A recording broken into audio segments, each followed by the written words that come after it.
long as the dam doesn't break, you'll be fine. I've come up to the Insta dams that we built yesterday on the Slow the Flow volunteer day, slowing the flow of water coming down through the Broadhead Clough, which is a Yorkshire Wildlife Trust's nature reserve right near our unit. And it's amazing to see what's actually happened to these dams since yesterday.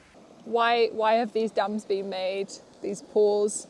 Well, these are the first leaky dams that have been put into the catchment above Mytholmroyd by Slow the Flow. And the idea of a leaky dam is, obviously it's not to dam, it's not to stop the water, but it's just to slow down the flow. So when you get really high rainfall, instead of all that rushing down, going into the river levels coming up and flooding happening, this slows down that time of the peak flow, puts it over a longer period of time. Now this is just one tiny little stream, and with these 4 dams, you can already see the amount of water that's been held. We've had quite a lot of rainfall, there's a lot of water coming through. As that starts to quieten down, you know, these are going to drain. And that gives that extra bit of time for the valley. And these are like the show dams. So I like to think that these are like the Insta dams, because they're right by the main footpath. It's one of the prettiest bits of the wood, and it's very visible, and it's very easy to see how effective these simple dams are. You know, these are made by people who've got office jobs, a lot of them. You know, they're like people from IT, and they've gathered some bits of wood under the supervision of experts, and they've put together these dams. You know, they're not very technical to make, and really it's actually a thing that would happen naturally anyway. As trees fall and start to kind of block streams, that holds a bit of water in the area. It's what beavers do as well. You know, it's doing so much here. It's slowing the flow of water, which is a kind of natural flood management technique. It's wetting the ground out. It's creating habitat. You know, this is also, these are going to silt up. So this is holding back soil erosion from all just getting washed down and out into the rivers. So on so many levels, this is a great thing to do. Plus, coming and building these dams is just an excuse to dick about in the woods with people. It's a right laugh. So you're wearing the 303 ripstop, which is now back in stock in olive, and there's also a black one as well.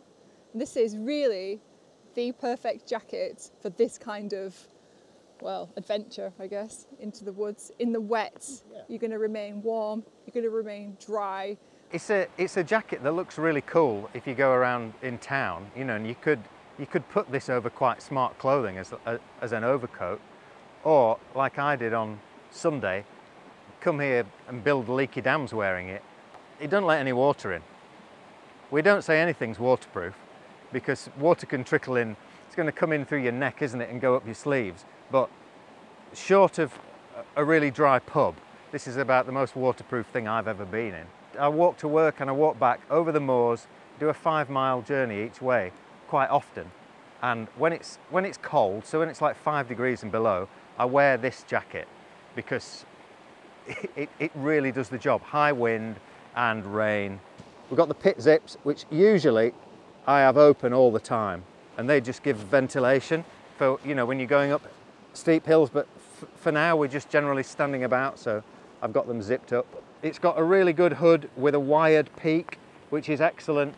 You know, you can really do this up, you can adjust with the cords, and you can get a tiny little peephole going in there. So when you are getting blasted with facial acupuncture rain, you know, you can keep out of it with this. It's got adjustable cuffs.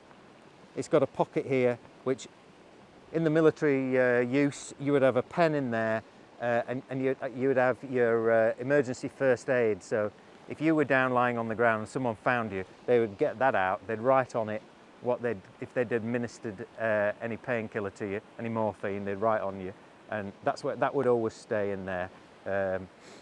I use it for sweets. And then you've got these massive 2 outside pockets here for the chest, you've got 2 lower pockets here, you've got zip kind of hand pockets here, and then you've also got these pockets, which are really great for mobile phones and wallets and things like that. You've got draw cord at the hem. You've also got adjustment in the waist, adjustment at the hood, and you've got that adjustment there, so you can get it just right for your head size. So in a howling gale, you know, this is really good, makes really good protection. It also makes a pretty cool jacket, I think. These have always been really well received by customers that have bought the 303s. Yeah. And this actually is the last run of these that we're going to be doing, not making any more. If you've ever considered buying a 303, or you've just discovered it now and you're thinking, actually, that would really suit me and what I get up to, don't delay, because this is the last one. We won't be making any more. So the most common question we get asked by prospective buyers of this jacket is about sizing.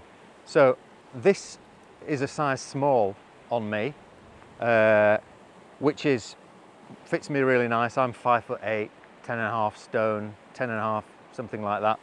And it fits me. I can also fit in the medium, which is going to be a lot bigger. So if I was wanting to wear tons of stuff underneath it, I could do that. But I can get a big jumper under this, and you can wear a hat under this peak, no problem.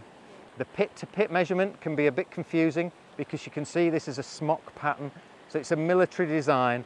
It's made for having a full range of movement, no matter whether you're crawling along on the ground or, you know, you're sitting waiting to shoot somebody. So, you know, it's not going to be like a normal jacket. The pit to pit's probably going to be a bit bigger. Don't hesitate to ask us.